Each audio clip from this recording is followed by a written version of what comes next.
Eu vou começar pela pergunta, né, pelo questionamento que foi feito aqui, se os trotskistas, né, por estarem fragmentados em várias correntes, se a acusação feita pelo stalinismo de que os trotskistas são fracionistas, né, se essa acusação é verdadeira.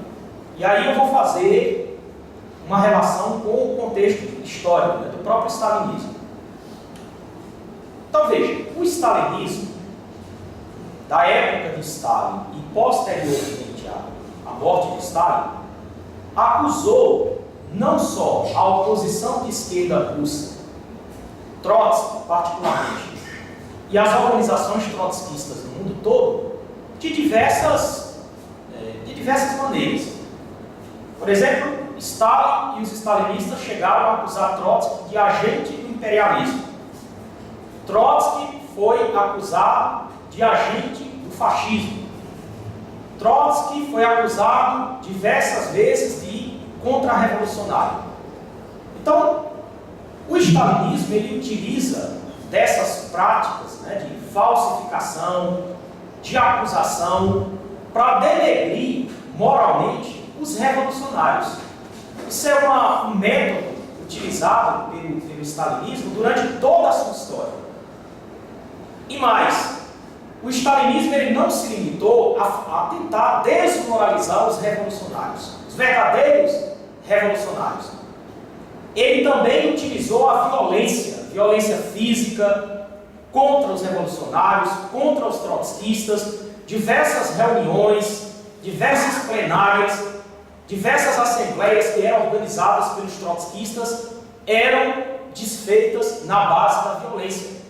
Isso aconteceu nos Estados Unidos, aconteceu na Europa, aconteceu na Rússia, aconteceu no Brasil, aconteceu em todos os países. Então veja, é verdade que o movimento trotskista hoje ele está fragmentado em várias correntes. Isso tem a ver com a história da Quarta Internacional, isso tem a ver com a crise de direção política mundial, com a destruição da Terceira Internacional, com a destruição do Partido Bolchevique e com a incapacidade da direção da Quarta Internacional, do pablismo, do mandelismo, de orientar os partidos e as seções da Quarta Internacional no sentido de se enraizar no movimento operário, na luta de classe, nos diversos países. Agora veja, se a gente for contar, não é, nas mãos aqui, o número de organizações trotskistas em nosso país, a gente vai ver que são poucas, não são muitas. É verdade que existem pequenos agrupamentos, não é? Que muitas vezes se degeneram em seitas, né? que acabam se desviando completamente do programa revolucionário, mas organizações sérias, que procuram se enraizar na luta de classe, que procuram elaborar o programa da Revolução Socialista, que procuram se inserir nos movimentos sociais, que procuram defender claramente posições políticas com seriedade, nós temos poucas no Brasil. Não é? Nós podemos contar aqui nos dedos. Né? Chegamos a 4 ou 5 organizações sérias, realmente sérias, em nosso país. Então não é verdade que o movimento trotskista no mundo e no Brasil é fracionalista.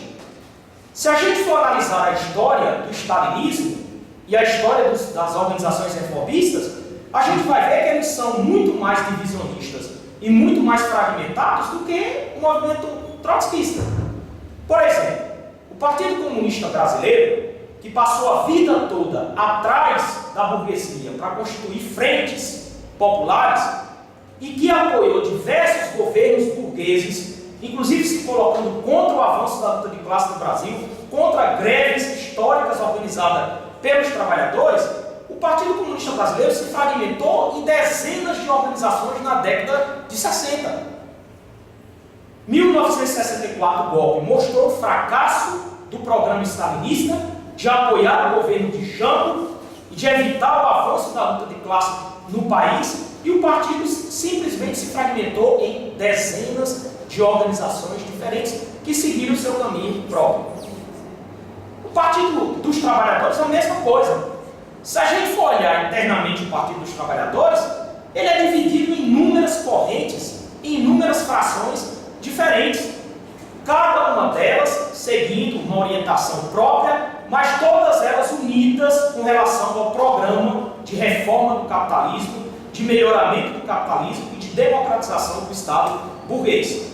Nisso, elas estão unidas, mas evidentemente que existem diferenciações em termos de posições políticas entre elas. Então, o Partido dos Trabalhadores também está fragmentado em dezenas de organizações diferentes.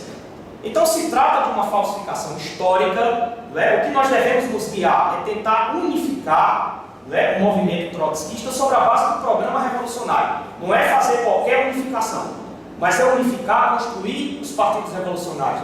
E a Quarta Internacional sobre a base de princípios e sobre a base do programa revolucionário. Sobre a questão do governo do PT e do PT.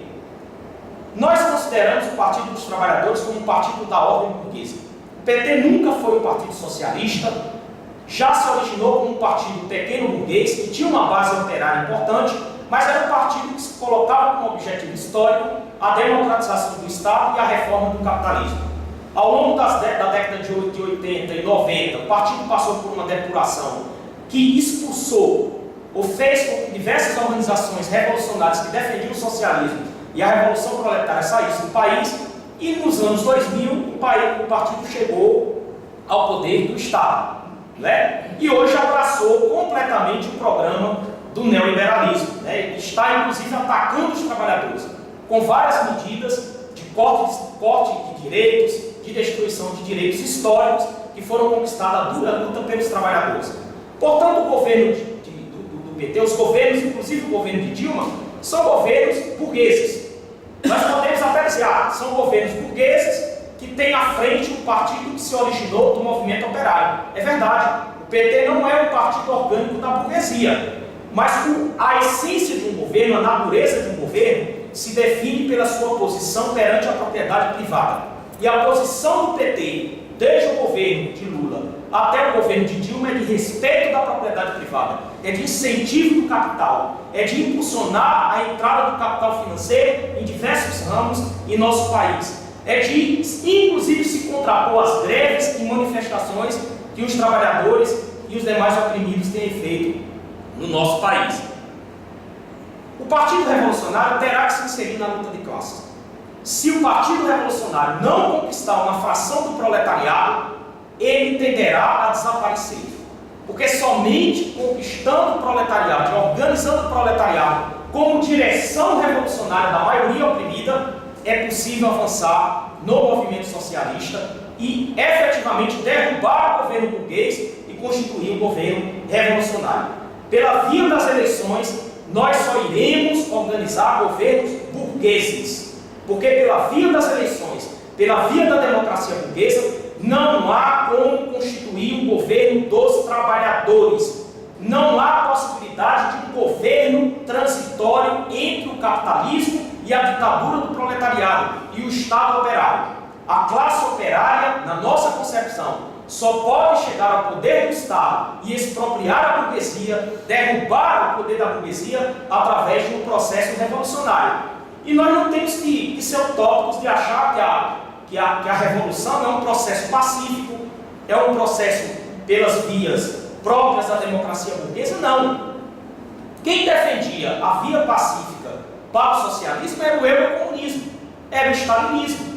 E nós sabemos que as experiências de via pacífica para o socialismo, inclusive o governo de Allende, resultou num fracasso, resultou num golpe militar, numa contra-revolução e numa destruição brutal das organizações socialistas no Chile.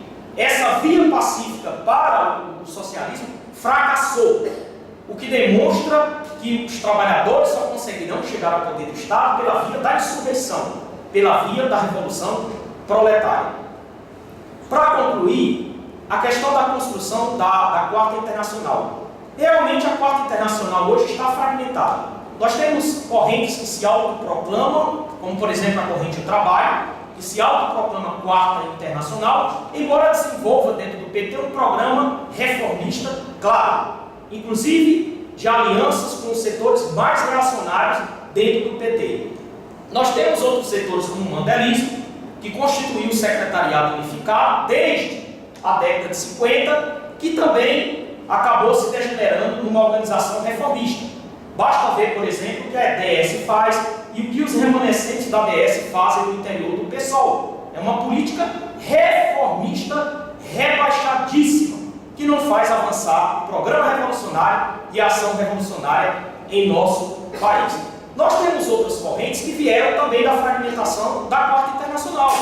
Temos o PSTU, que vem da Liga Operária na década de 70, não é? Que vem da corrente inaugurada por Naruel Moreno, e nós temos o POR, que vem desde a década de 70, que esteve na causa operária e que hoje constrói um partido próprio, que é o Partido Operário Revolucionário, e que se filia a uma outra corrente, que é uma corrente dirigida por Guilherme Lora, que dirigiu durante muitos anos o Partido Operário Revolucionário da Bolívia, e nós temos também, junto ao Comitê de Enlace pela Reconstrução da Quarta Internacional, outras seções também, como as seções do Chile e a seção da Argentina. Portanto, é muito difícil reconstruir a Quarta Internacional. Mas é uma tarefa que está colocada, não é? E a Quarta Internacional se constrói construindo as seções nos estados. A Quarta Internacional é o Partido Mundial da Revolução Socialista. Se é um partido, terá que se reger pelo princípio do centralismo democrático. A mais ampla discussão interna de todas as seções, o movimento dialético das seções com a direção da Quarta Internacional na construção do programa revolucionário. É assim que a Quarta Internacional será reconstruída. Não adianta o caminho das improvisações. Diversas correntes, organizações tentam se construir como organizações através do caminho da improvisação, defendendo programas rebaixados, defendendo de maneira muito obscura as suas posições sem clareza, não é? E se escondendo por trás de entidades, por trás de coletivos. O POR não faz isso. O POR é constituído de militantes honestos, cuja honestidade não é questionada por nenhuma outra organização. Todas as organizações têm diferenças com o nosso partido, inclusive o Partido Socialista dos Trabalhadores Unificado, o PSTU. Se nós tivéssemos o mesmo programa, se nós tivéssemos a mesma estratégia, a mesma orientação política, nós estaríamos na mesma organização. Como nós não temos o mesmo programa, a mesma tradição revolucionária e a mesma estratégia revolucionária, nós estamos em organizações diferentes, não é? Tentando se inserir na classe operária e se construindo. O POR acha que pelos caminhos das improvisações nós não construiremos o Partido Revolucionário do país. Para o POR, temos que construir o programa da Revolução Proletária, temos que conhecer o nosso país, o desenvolvimento histórico, o desenvolvimento econômico do nosso país, porque aí nós vamos poder construir o programa da Revolução Socialista em nosso país. E em nível internacional, reconstruir a Quarta Internacional como um partido centralizado, como um partido mundial da Revolução Socialista.